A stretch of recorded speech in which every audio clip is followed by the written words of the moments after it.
Hello friends, this is Sameer Khan here. दोस्तों, आज मैं आपको बहुत ही इम्पोर्टेंट और बहुत ही वैल्यूबल इंफॉर्मेशन देने वाला हूँ जो कि हमारे लिए बहुत फ़ायदेमंद है, और वो है गवर्नमेंट योजना के बारे में। देखिए फ्रेंड्स, इंडियन गवर्नमेंट बहुत सारी योजनाएं निकालती है, बहुत सारी स्कीम्स निकालती है, बहुत सारी फैसिलिटीज़ देती है। तो लेकिन वही लोग उससे फ़ायदा उठाते हैं जिनको उसके बारे में मालूमात है, इंफॉर्मेशन है, अवेयरनेस है। तो दोस्तों, क्या आपने कभी किसी योजना से फ़ायदा उठाया है? क्या आपको सारी योजना के बारे में मालूमात है? तो चलिए मैं आपको बताता हूँ गवर्नमेंट योजना के बारे में। देखिए, अभी 15 टाइप के योजना है। तो पहले एक पेन लीजिए, एक बुक लीजिए और नोट कीजिए। और हाँ, चैनल को सब्सक्राइब कीजिए और वीडियो को लाइक कीजिए। तो नंबर 1, अटल पेंशन योजना। नंबर 2, प्रधानमंत्री सुरक्षा बीमा योजना। नंबर 3, प्रधानमंत्री कौशल विकास योजना। नंबर 4, आयुष्मान भारत योजना। Number 5, civil pension scheme. Number 6, प्रधानमंत्री जीवन ज्योति बीमा योजना। नंबर 7, प्रधानमंत्री मातृवंदना योजना। नंबर 8, आत्मनिर्भर भारत अभियान। Number 9, NPS. नंबर 10, स्वामित्व स्कीम। नंबर 11, प्रधानमंत्री आवास योजना। नंबर 12, अंत्योदय अन्न योजना।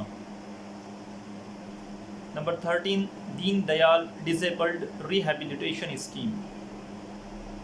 नंबर 14, जन धन योजना। नंबर 15, संसद आदर्श ग्राम योजना। चलिए देखते हैं इनके बारे में इंफॉर्मेशन, क्या इसकी एलिजिबिलिटी है और क्या इसके बेनिफिट्स हैं। देखिए फ्रेंड्स, ये वीडियो बनाने का मकसद यही है कि आपको योजना के बारे में मालूमात हो और उससे आप फ़ायदा उठाएं। तो ये वीडियो थोड़ा सा लेंदी होगा, लेकिन इसे पूरा देखिए, इसकी पूरी इन्फॉर्मेशन लीजिए और इससे फ़ायदा उठाइए। तो नंबर 1, अटल पेंशन योजना। देखिए, ये पेंशन योजना है पेंशन के लिए। सो इसमें एज लिमिट है मिनिमम 18 ईयर्स और मैक्सिमम 40 ईयर्स। 18 से 40 साल के बीच में एज होना चाहिए और बैंक अकाउंट या पोस्ट ऑफिस सेविंग अकाउंट होना चाहिए। सो इसमें जो आप पॉलिसी लेंगे तो उस हिसाब से आपको जो बेनिफिट्स मिलेंगे, जो आपको पेंशन मिलेगी, वो 1000 या 2000 या 3000 या 4000 या 5000 रुपये होंगे मंथली। ठीक है। नंबर 2 इज प्रधानमंत्री सुरक्षा बीमा योजना। इसमें एज लिमिट है minimum 18 years, maximum 70 years, 18 to 70। और इसमें भी बैंक अकाउंट होना चाहिए। और इसके जो बेनिफिट्स हैं, देखिए, it covers accidental death and permanent और पार्शियल डिसेबिलिटी। अगर एक्सीडेंट में डेथ हो जाती है या फिर डिसेबल हो जाता है पर्सन, तो उस हिसाब से उसको बेनिफिट मिलेंगे। 1 ईयर कवर और renewable from year to year policy period 1 June to 31 May every year. So ये जो स्टार्ट होता है इसका डेट 1 जून से और 31 मई तक रहेगा। 1 साल के लिए ये रहेगी पॉलिसी, ये बीमा। It covers 2 lakhs for death and 1.5 lakh for disability.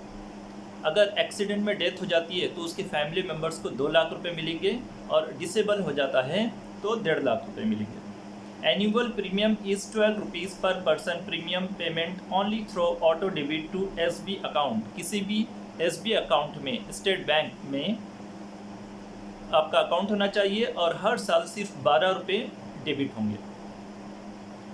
Submit enrolment form by 31 मई एट एनी ब्रांच। किसी भी स्टेट बैंक की ब्रांच में 31 मई से पहले आप वहां पर अकाउंट खोल सकते हैं। नंबर 3 इज प्रधानमंत्री कौशल विकास योजना। प्रधानमंत्री कौशल विकास योजना, it was launch to promote skill development, short term training, recognition of prior learning RPL, and special projects. तो देखिए, इंडियंस को स्किल्ड बनाने के लिए, हुनरमंद बनाने के लिए ये योजना है, और इसमें 3 टाइप के सेक्शंस है: short term training, recognition of prior learning and special projects. Number 4, Ayushman Bharat योजना। It is health insurance scheme to provide free access to health insurance coverage for low income earners. This yojana covers health insurance up to 5 lakhs in private hospital. देखिए, ये आयुष्मान भारत योजना ये health से related है। अगर आपका treatment चल रहा है किसी प्राइवेट हॉस्पिटल में, तो आप वहाँ पर इस योजना से फ़ायदा उठा सकते हैं। गवर्नमेंट आपको 5 लाख रुपए तक की मदद कर सकती है, और इसका एक हेल्पलाइन नंबर भी है। उस हेल्पलाइन नंबर पर आप ज़्यादा इन्फॉर्मेशन ले सकते हो या फिर क्लेम कर सकते हो। 14555 14555। Number 5 is civil pension scheme. ये गवर्नमेंट सर्वेंट के लिए है, इसके बारे में मैं आपको बता देता हूँ। It provides you with financial security and options when you retire, as well as benefits for your family and loved ones. यानी गवर्नमेंट सर्वेंट जब रिटायर होता है उसके बाद ये पेंशन मिलती है। Invest 33,000 per month for 20 years in NPS account. You will get 50,000 monthly pension. जब आप गवर्नमेंट सर्वेंट होते हो तो आपको 33,000 रुपीज़ इन्वेस्ट करना होगा NPS अकाउंट में। तो रिटायरमेंट के बाद आपको हर महीना 50,000 रुपये की पेंशन मिलेगी। ही और she must serve minimum 10 years in government service. कम से कम 10 साल गवर्नमेंट सर्वेंट आपको रहना पड़ेगा। And the next one is Pradhan Mantri Jeevan Jyoti Yojana. All savings bank account holders in the age 18 to 50 years। देखिए, जिसका भी बैंक में अकाउंट है वो इसके लिए एलिजिबल है। Insurance covers will be 2 lakhs on receipt of premium. Insurance जो रहेगा 2 लाख रुपए तक रहेगा। The premium of ₹436 will be deducted from the account holder saving bank account. और आपके बैंक अकाउंट से हर माह 436 रुपये डेबिट होंगे, क्योंकि इस योजना का फ़ायदा उठाने के लिए आपको यह 436 रुपये भरने पड़ेंगे। सेवंथ वन इज प्रधानमंत्री मातृ वंदना योजना। प्रधानमंत्री मातृ वंदना योजना। अंडर प्रधानमंत्री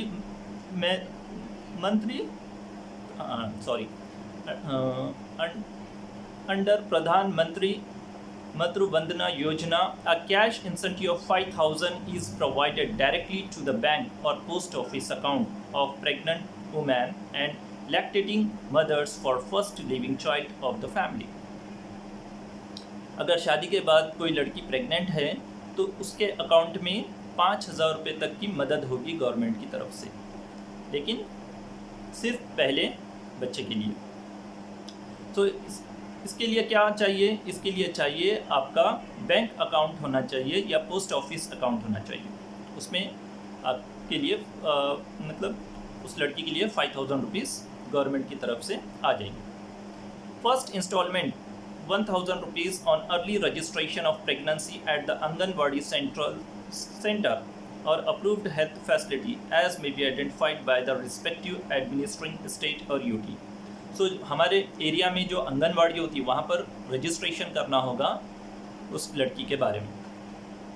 second instalment 2,000 after 6 months of pregnancy, और 6 महीने के बाद 2,000 रुपये, और उसके बाद जो रिमेनिंग अमाउंट है वो मिलेगा। सो इसके लिए क्या करना होगा? इसके लिए आपको एक नंबर पे उस लड़की का नाम SMS करना होगा। वो नंबर है 56161115 56161115। इस नंबर पे SMS करना होगा। पहले लिखना होगा PMSMA और स्पेस देना होगा, और उसके बाद उस लड़की का नाम लिखना होगा। और इसके बारे में आपको और जानकारी चाहिए तो इस टोल फ्री नंबर पे आप ले सकते हो। नंबर लिखिए 1800 18001104 18001104. Understood? And number 8th one is Atmanirbhar Bharat Abhiyan. Its aim is to make the country and its citizen self-reliant in all the senses. इसका जो मकसद है ये है कि हर सिटीज़न सेल्फ रिलायंट हो जाए, खुद इन्हिसार हो जाए। और इसके लिए जो एलिजिबिलिटी है, an employ with monthly income less than 15,000 in any EPFO registered establishment. और इसके लिए एलिजिबिलिटी ये है कि 15,000 रुपये से कम इनकम होना चाहिए मंथली। और इसके बारे में आपको ज़्यादा जानकारी चाहिए तो इस नंबर पे आप कॉल कर सकते हो। नंबर नोट कीजिए 08045621100 08045621100। Understood? And the next one is 9th one, NPS, National Pension System. If you start contributing to your NPS account at the age of 40 and retire at 60 years, total investment tenure would be 20 years. To receive a monthly income pension of rupees 50,000 post-retirement, you need to invest 33,000 monthly for 20 years. जो मैंने आपको पहले बताया government servant के बारे में कि 33,000 rupees invest करना है NPS अकाउंट में 20 साल तक, उसके बाद रिटायरमेंट के बाद 50,000 रुपीज़ मंथली पेंशन आएगी। नंबर 10th वन इज स्वामित्व स्कीम। स्वामित्व scheme, it aims to provide rural people with the right to document their residential properties so that they can use their property for economic purposes. ये गांव के लोगों के लिए है। अगर गांव के लोगों के पास किसी के पास प्रॉपर्टी है तो वो अपने प्रॉपर्टी के डॉक्यूमेंट्स के थ्रू लोन ले सकते हैं और इस योजना से फ़ायदा उठा सकते हैं। It is for 5 years period from April 2020 to March 2025. ये सिर्फ 5 साल के लिए है, 2020 से लेके 2025 तक। Must have village property and Aadhaar card linked with mobile number. तो गाँव में प्रॉपर्टी होना चाहिए, आधार कार्ड होना चाहिए और मोबाइल नंबर उससे लिंक होना चाहिए। And the 11th one is प्रधानमंत्री आवास योजना। प्रधानमंत्री Awas Yojana PMAY mission was launched to provide housing for all in urban areas by year 2022. शहरों में घर बना के देने की ये योजना है। Eligibility AWS up to 3 lakhs per annum, LIG between 3 lakhs to 6 lakhs rupees per year, MIG between 6 lakhs to 12 lakhs and MIG 2 between 12 lakhs to 18 lakh rupees per year. ये इसकी एलिजिबिलिटी है। एंड नंबर 12 इज अंत्योदय अन्न योजना। अंत्योदय अन्न योजना, it is the sponsored scheme of Government of India to provide high subsidized food to millions of the poorest family. ये गरीब लोगों के लिए अनाज की मदद है, यानी उन लोगों को जो राशन कार्ड पे अनाज मिलता है उसके बारे में वो योजना है। सो benefits 35 kg food in which 20 kg wheat and 15 kg rice for Antyodaya card holders. ये अंत्योदय कार्ड होल्डर्स जो या राशन कार्ड होता है जिसके पास है, तो वो गरीब लोग राशन कार्ड से 35 किलो अनाज हर महीने ले सकते हैं, जिसमें 20 किलो गेहूँ और 15 किलो चावल रहेंगे। And the 13th one is Deen Dayal disabled rehabilitation scheme. ये हैंडीकैप लोगों के लिए है, डिसेबल्ड लोगों के लिए। Deen Dayal disabled rehabilitation scheme. It aims to create an enabling environment to ensure equal opportunities to disabled person. Eligibility, a person with disability minimum 40%, कम से कम वो 40% डिसेबल होना चाहिए, हैंडीकैप होना चाहिए, तो उसको बेनिफिट्स मिलेंगे। क्या बेनिफिट रहेंगे? 40% to 70% डिसेबिलिटी अगर रहती है तो 1,000 रुपये पर मंथ उसको मिलेगा, और अगर 70% से ज़्यादा डिसेबिलिटी है तो उसको 2,000 रुपये महीना मिलेगा। सो इसका नाम है Deen Dayal disabled rehabilitation scheme. Number 14 is Jan Dhan योजना। It aims to expand affordable access to financial services such as bank account, credit, insurance and pension। देखिए ये योजना जन धन योजना, ये इसका मकसद ये है कि फाइनेंशियली लोग स्ट्रांग हो जाएं, चाहे उनका बैंक अकाउंट हो, क्रेडिट हो, इंश्योरेंस हो या पेंशन हो। इसके बहुत सारे बेनिफिट्स हैं, कुछ बेनिफिट्स मैं आपको सुना देता हूँ और ज़्यादा अगर आपको जानकारी चाहिए तो आप इंटरनेट से ले सकते हो। देखिए बेनिफिट्स हैं, गरीबी रेखा से नीचे आर्थिक रूप से कमज़ोर परिवार अपने सभी सदस्यों का खाता खुला सकते हैं, बैंक अकाउंट खुला सकते हैं। ये ज़ीरो बैलेंस खाता है, एक्सीडेंट होने पर 1 लाख खाते में जमा किए जाएंगे।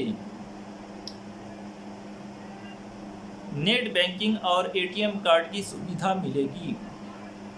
बीमा पॉलिसी और पेंशन प्रोडक्ट भी खरीद सकते हैं। इसके अलावा और बहुत सारे इसके बेनिफिट्स हैं, वो आप इंटरनेट से ले सकते हैं। And number last one is 15th one, Sansad Adarsh Gram योजना। संसद आदर्श ग्राम योजना, it is a rural development programme focusing upon the development in the villages. गाँव को डेवलप करने के लिए ये योजना है। Increment in employment opportunities, employment देने के लिए, और इसके बहुत सारे बेनिफिट्स हैं जैसा personal development, social development, human development, economic development, environmental development, social security, basic amenities, services and good governance. So देखिए फ्रेंड्स, इतने सारे योजना है, इतने सारी स्कीम्स है, आप इससे फ़ायदा उठाइए और गवर्नमेंट की जो भी स्कीम होती है वो दूसरों तक पहुँचाइए, योजना के बारे में लोगों को बताइए ताकि दूसरों को भी फ़ायदा हो। और ये वीडियो बनाने का मकसद यही है कि आपको इन्फॉर्मेशन मिले, आप अवेयर हो गवर्नमेंट स्कीम्स के बारे में, योजना के बारे में। सो अगर आपको ये वीडियो पसंद आया तो लाइक कीजिए, मेरे चैनल को सब्सक्राइब कीजिए और बेल आइकन को दबा दीजिए और वेट कीजिए मेरे अगली वीडियो पर। तब तक के लिए बाय बाय।